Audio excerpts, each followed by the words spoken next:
Hey guys, back again, and today, guys, it's just a random video again, guys. So I'm sat here, as you guys can see, looking at the ceiling. I've got a little bit of a bonnache, so just chilling, guys. I'm still on the mend, guys, with mental health. Just a quick update, I'm going up with that, but this is not about that. This is about just some random things I want to talk about, guys. So currently nearly 7:30 in the morning, but yeah, I got done watching the Royal Rumble 2025, guys, and it was all right. I said it was all right because it was quite boring considering like what the Royal Rumble I normally expect from it. I'm not a fan of Charlotte Flair winning the women's Royal Rumble, guys. I really don't see where that's going to go good because sure, opponents can only be Tiffany Stratton or Rhea Ripley. And we've seen Rhea Ripley versus Charlotte Flair twice now. So to get it for a third time is going to be, oh my God. And I just can't see Tiffany Stratton and Charlotte Flair having a fairly good match, to be honest. I could be wrong, guys, but I just think that should have been given to a woman that has never won the Royal Rumble. Even Nia Jax, I mean, don't get me wrong, she's never won the Royal Rumble and whatever. But even there, I think they should give it to someone that's never won it. Basically, guys, I'm happy for the man's Royal Rumble, but really confused as well by the comments because obviously people have been commenting already, and a lot of comments are really negative about Jey Uso winning the Royal Rumble, which I am really fucking confused about because 90% of the time we all bitch and moan that the undercard characters don't really get a push or they don't get good storylines and this, that, and the other. And I thoroughly think Jey Uso deserves to become a big champion at least once in his career. And people are bitching and moaning that Roman should have won, CM Punk should have won, this, that, and the other. But there are still opportunities for them to do that. And at the end of the day, right, it's all scripted. We all know it's scripted. So if they wanted to, they could have CM Punk in the main event if they just wanted to put him in the main event. At the end of the day, it's just the way they go. But I'm really happy to see something different in Jey Uso winning the Royal Rumble. I thought it was really unique and something I never thought I'd see, especially taking out a big wrestler like John Cena at the end. I thoroughly enjoyed that. I think the men's Royal Rumble was a bit of a fluent of different stuff, and I enjoyed it. I thought the women's one was crap, but I thought the men's one was really, really good. And I was, kind of thinking it weren't going to be that good, but it generally was. So I quite liked the men's one. As for Cody Rhodes versus Kevin Owens, I thought that was a good match. And then obviously the tag team match was that was just crap in my opinion. If people liked it, they liked it, but it wasn't for me. So yeah, but anyway, that's the wrestling front, guys. Moving on from that, I'm going to now talk about the fact that Forza Horizon 5 has been confirmed to be coming to the PlayStation 5.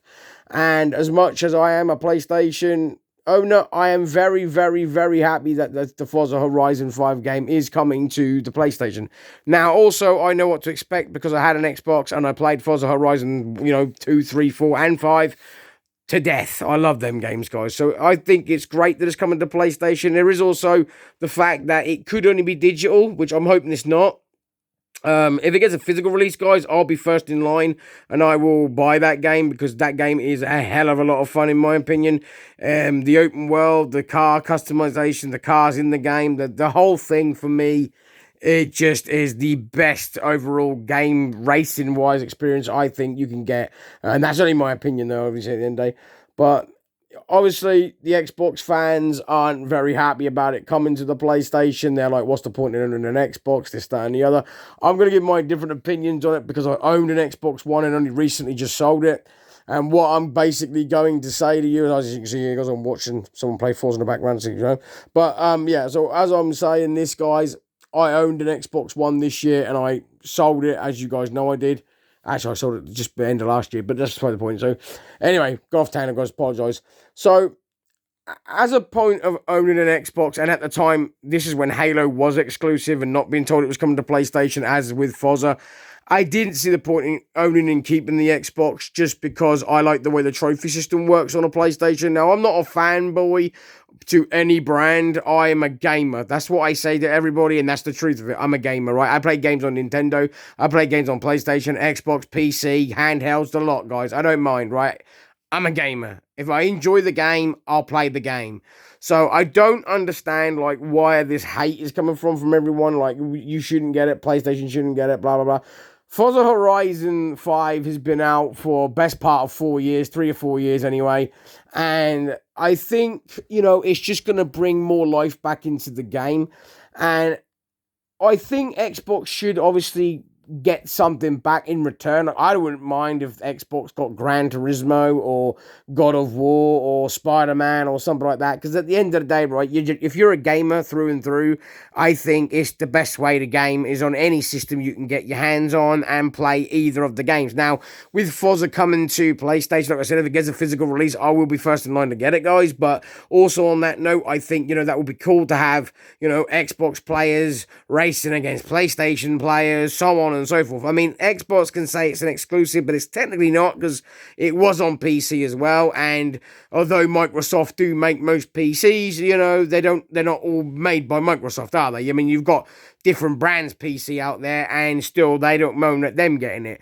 But I can also see Xbox's point at the fact that they don't get our games. They don't get the God of War. They don't get Spider-Man. So I don't mind them getting them games. I've never really been that way inclined, guys. I like at the end of the day, if I can play the game I'm playing it, I don't care how I play it.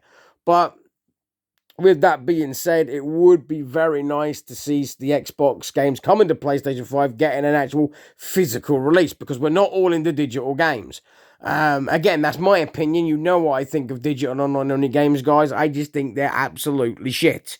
That's why I've always been a fan of little indie titles and budget games, because they just come as they are. They might not be the best game you'll ever play, but you'll probably get more fun out of it just due to the fact that it's not going to come with a peripheral of crap. No online requirements, no patches, no updates, no this, no that. I'll take a glitchy, buggy game made by about a developer of, say, 10 or 12 people, and it looked completely, like a PS4, PS3 game on a PS5. Yeah, I'll take that any day over a AAA title that requires me to pay for an internet subscription, constantly be online, have updates and patches, and still have problems. I mean, even today, guys, Black Ops 6, I'm still not seeing my level going up.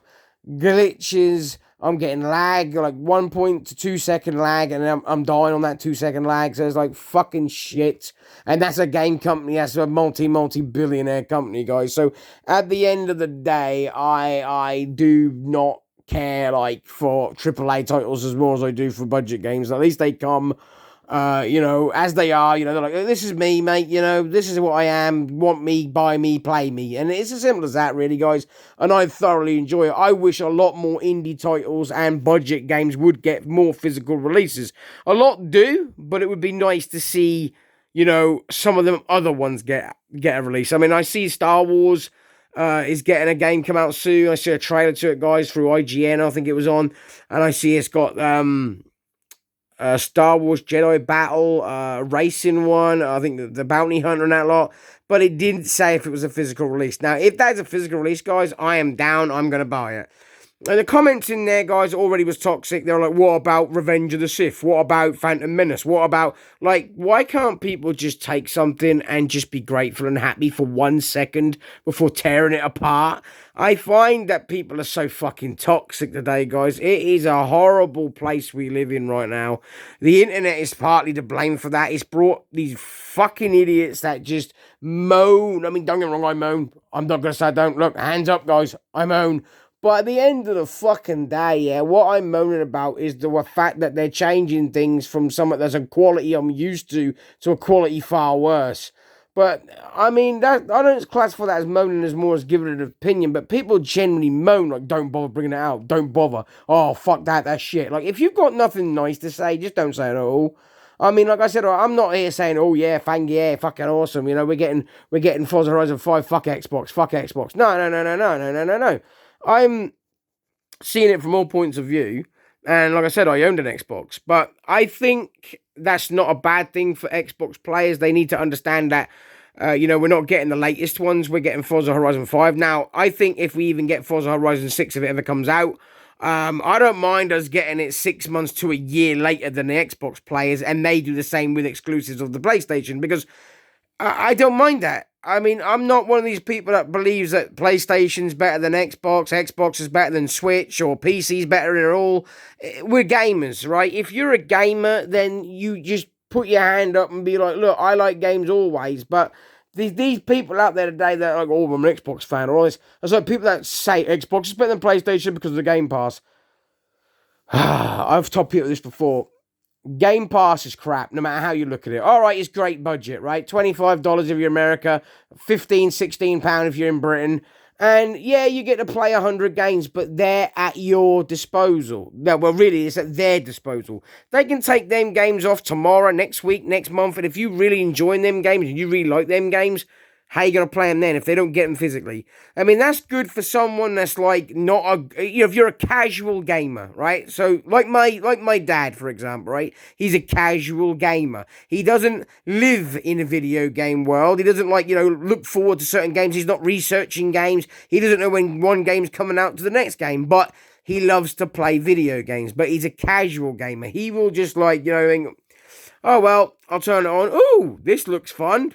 Downloads it, he plays it. Simple as that, right? He does not understand that they are going to take them games off, or, you can't physically buy that game unless you want to get it digitally and this and that. He don't understand all that. I've tried telling him he doesn't understand all that. So that's fair enough, right? And then there's Dork. And again, Dork, he's not so much a casual gamer, but he likes to play games of a certain genre and certain ways he is. Like Dork, like sci-fi, space games, or like RPGs, stuff like that. He won't go out and buy a wrestling game, a fighting game. You don't buy a lot of games because he's fussy that way. But I, on the other hand, I'll take many different styles and varieties of games. I can play a card game and get down with that. I can play a racing game and get down with that. I can play a budget game. I can play a shooting game. I don't mind, guys, right? What I'm trying to say. And it's an easier story to tell you what I won't play. What I won't play is online-only games and digital games. I don't like them, guys. I just don't like them. Have I ever bought them in the past? Yes. Have I played online-only games and enjoyed them? Yes. But that's not the point, guys. What I'm getting at is there's just no replay value in them, and but eventually your favorite games like the Texas Chainsaw Massacre, stuff like that, the games you really enjoy playing, eventually them servers are going to get turned off, and you just have the memories of like, oh, back in the day that game was so good. And so I might say, well, can't you play against bots and show me what it was like? No, can't. Sorry, they didn't do that mode. Like, I don't understand where they don't get the collector value of something anymore. Like the people that genuinely buy these games. I mean, do understand there's 500 different types of people in the world. There's people that buy games when they come out, play them, sell them, and get their money back. There's people out there that buy them, don't like them, and sell them. There's people that play one game their whole life. There's people out there that collect. There's people out there that wait for a price drop. There's just so many different variations of players. I'm one of these players that prefers to play a single player game on my own. And then obviously, if it's got multiplayer, I dip my toes in, guys. That's not the bread and butter for me, though, at the end of the day. I still prefer to have games like, proper single-player games, such as back in the day, guys, like Burnout. If Burnout would have come out today, Burnout would have been an online-only game. Unreal Tournament. Basically, it's a multiplayer game anyway, guys, but if that would have come out today, it would have had no single-player AI bot mode. But yeah, PlayStation 3 games did. Same as Quake 3. Like, Quake 3 would have been an online-only game, guys. And I just don't see the point. Like, it was a formula that was never broken. It didn't have hits and misses, guys. Games were coming out and people were all buying them. And what these developers don't understand, and what a lot of people don't understand with my gripe, is this. If a game comes with an offline option and it's meant to be an online game, but it's got an on-offline option, all you online players that love playing with everyone, you're going to buy the game regardless. But then you're going to get people like myself that will buy the game because it's got a single player mode, but it's more online. It's more of an online game. You'll get the best experience playing online with your friends, but you can play against AI bots. They're just not very good, sort of thing. But it's for the people that like a single player game. That's me, guys. That's me. I'm going to buy that game because I've got the option to play offline. It might not be great. It might be shit. I mean, even the Aliens Firestorm game, guys, the bots in that game are fucking useless. They do not help you one bit, but I still enjoy playing the game on my own. Now, when I've got friends on that's playing the game, like, do you want to come on and play? by all means, yeah, awesome, great game, fantastic. But it's nice to know the options there that, I've bought the game, 50, 60 quid. I've got a single player mode in there for when I want to play on my own, but I've got a couple of friends playing as well. Why the fuck not? Extra. That's the point, guys. No one seems to get that point I make. They seem to think I'm just shitting on fucking, I can't say it, guys. Shitting on online only games, but it's not that at all, guys. What there is I just know that one day the servers will get turned off and the game is then useless. You paid 60, 70, 100 quid for this game, and eventually you're just going to have a case on the shelf that it's like, doesn't fucking work anymore. And it's like, I don't understand why they just don't take fucking time to make every game 100% perfect. Do they not understand the better the game is on launch, the better the packages of the game, the more people are going to buy it. That means more people will probably be intended to buy the DLC. And then, if the game was good enough and you buy the DLC, maybe they'll bring out Game of the Year edition like they used to, and you'll get all the DLC on the disc. Guess who's buying that, guys? I am. And many other serious collectors out there that like to play the full edition, guys. I don't know why it keeps blurring out, guys, but yeah. But you know what I mean? I bought Mortal Kombat 11 3 times, guys. Because they brought out the Aftermath edition, I thought, yeah. And then they brought out the Ultimate edition with everyone, and I bought all 3. Why? Because I like to be able to play the game and play all the characters. I did the same with MKX. I bought MKX, then I bought MKXL, guys. I did it with MK9. I bought the complete edition to have Freddy Krueger and have, what's his name? Can't fucking think. Kratos. I had all them, guys. I bought all editions. I don't mind spending more money when the developer actually has the time to say, look here, gamers, this is for you. If they're not going to do that, guys, then I don't see the point in even supporting the developer. Now, that's my opinion. Again, that is my opinion. Like, for example, I picked up Dead Island 2, guys. Now, I already own Dead Island 2, but they brought out Game of the Year edition with all the DLC actually on the disc. I was like, yep, fine. I paid £60 again. Now, people might say, and I know people are going to say it, and I'm going to put this out there now. They'll say, so you already own the game, you could probably get the DLC on the store for about 15 quid. And you're right. But that's not what I am as a collector. I'm a completionist. I like to have everything in my possession. That the DLC on the disc means I can play that game 10 years from now, provided, the PlayStation 5 is working, and I can play all of the DLC expansions and everything. People don't understand how licensing works. If they've got certain songs or certain things in the game that shouldn't really be in the game, but it's licensed, when their license runs out and the developer doesn't renew it, that's it. The game gets took off the store, whether you bought it there and then or you didn't. Then if you own it, fair enough. But if you lose your account for some reason, some stupid reason, you get hacked or your account gets took off, you've lost all your shit, the fucking lot. 20, 30 grand of games that you spent in the last 10 years that's on there, gone. And for what? Because you thought digital was the way forward.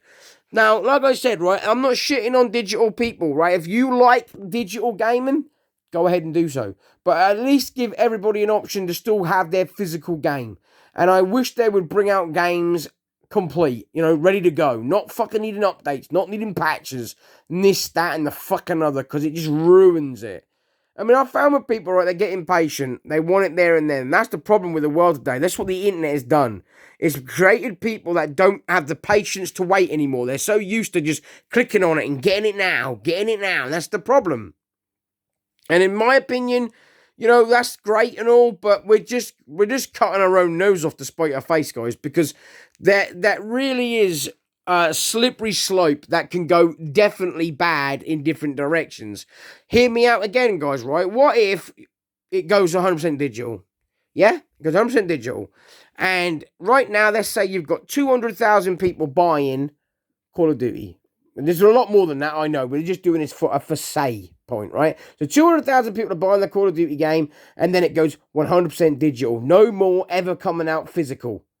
Now they say 50,000 people say, oh, fuck that, I'm done. I'm not wasting my money on that. I can't resell it. I can't trade it with my friends. I can't swap out. I can't do this. I can't collect it. Oh, no, not doing it, right? 50,000 people drop out, guys. And now you've got 150,000 people playing the game. But then 30,000 people say, this game's shit. This ain't nothing like it used to be. Fuck that. I'm getting rid of it. I'm not playing it ever again. Now you've only got 130,000 people playing the fucking game. And then, the following year, the game comes out again, digitally again. And now you've already lost the 50,000 people that won't buy it because they won't go digital. You lose the other 30,000 because they're like, fuck, the other one was that shit. I'm not buying that again. After a while, Call of Duty turn around and say, there's no point in us making this game no more. It's not doing very well. And then the next thing you know, all the real Call of Duty fans are like, what happened to that?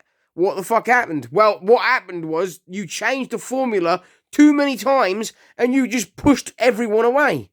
And that's the point, guys, right? If you brought out a brand new car tomorrow and you said the only colour it's going to be is black, you can only get it in black, and no customizations whatsoever, that car is going to flop. Nobody is going to buy it. You might get 10 or 12 people buy it, but in a whole, people will go, I want a white one, I want a red one, I want an orange one. People ain't going to buy it if the car only comes in black.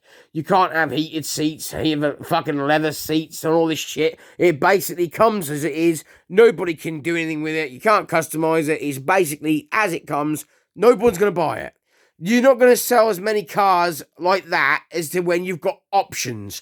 And that's my point, guys, with gaming. If you take away the options, you're just going to push people away. And the more people you push away, the less people are going to buy the game. And when that happens, it's dead. And another thing, guys, I want to say this, right? With games being physical, and people like myself not having a lot of money, when we buy a game secondhand, we go out and that then revives the online anyway to people playing online, because you might not have played the game yet, and the first thing people are going to do, like, now, if I sold Black Ops 6 today, someone's going to go into my local CEX or where the fuck I sell it, and they're going to then go, ooh, Black Ops 6. They're going to go home, they're going to play the campaign, think, that was pretty cool. Zombie mode, which is online as well, and then they're going to go straight into online lobbies, and there's another 30, 40 people brand new that didn't have the game, has just bought it, playing online. That's why I say, guys, the option of playing on and offline is the best way to put a game, because single player people are going to buy the game regardless, whether they can afford it or they can't. They're going to find a way. They're going to trade old games. They're going to do this, they're going to do that. They're going to get the game. And that's going to give the game longevity. And then when you're done with it, you're going to trade it in if you're that way inclined, and then someone else is going to buy it. And again, more players online. This is the point. This is the point. I mean, I don't buy games for online reasons. I buy the game when I know a single player, no updates, all this, that, and the other. That's my bread and butter. When it goes like that, guys, I'm fucking down. I'm first in line, and I love them style of games. I don't care if they're budget. I don't care if they're AAA. If they come exactly as they're packaged, I'm going to buy it. Because I love video games. I find them fun.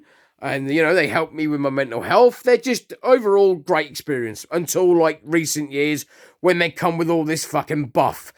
First there was no manual. Now, like, I don't care about no manual and stuff, guys. At the end of the day, that's just here or there. At the end of the day, I'll figure it out.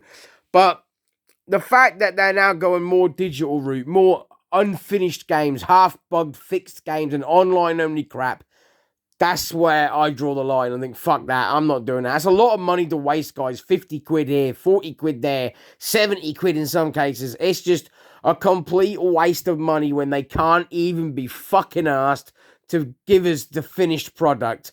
DLC, fair enough. I'll buy DLC if I want it to prolong my game, but I want the fucking game that you release on the day you say you're releasing it to be finished and be on the disc. I don't want to have to do an update. I don't want to have to be hooked onto the internet. I want to play the game my way.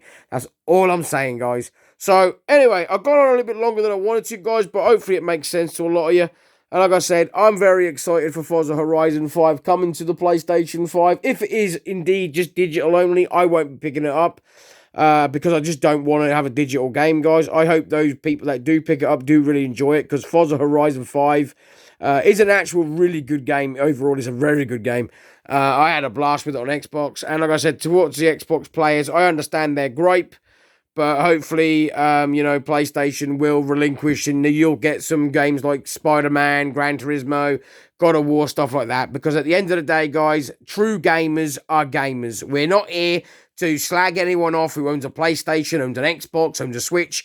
If you're a gamer, you're a gamer. It's as simple as that. You like all games, from Mario to card games, chess games, shooting games, racing games. You'll take it any which way you can if you're a true gamer. If you're not, then, well, whatever. Casual gamers the same. But anyway, guys, on that note, I'm going to end it here. Thank you very much for watching, guys. Let me know down below what you think, and I'll see you all in the next one.